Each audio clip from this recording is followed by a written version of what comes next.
ஒரு நாட்டில் ஒரு ராஜா தனக்கு பக்கபலமா இருக்கிறதுக்காக கூட துணையா இருக்கிறதுக்காக ஒரு தளபதியை தேடுறாரு. சரியான தகுதிகளோட ஒரு 10 பேர் செலக்ட் ஆகுறாங்க. ஆனா அதுல ஒருத்தர் மட்டும் தான் செலக்ட் பண்ணணும்.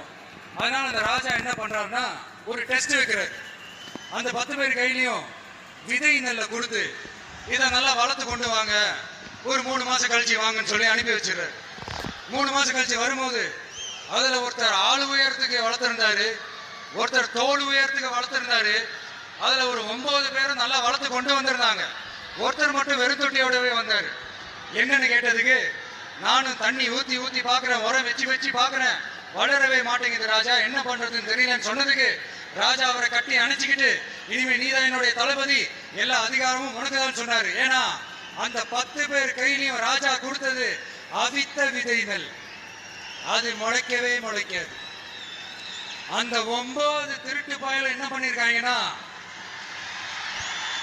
வேற விதை நெல்லை வாங்கி அதை வளர்த்துட்டு ராஜாவையும் மக்களையும் ஏமாத்திருக்கிறாங்க. ஆனா இவர் மட்டும் உண்மையை போட்டு உடைச்சிட்டார்.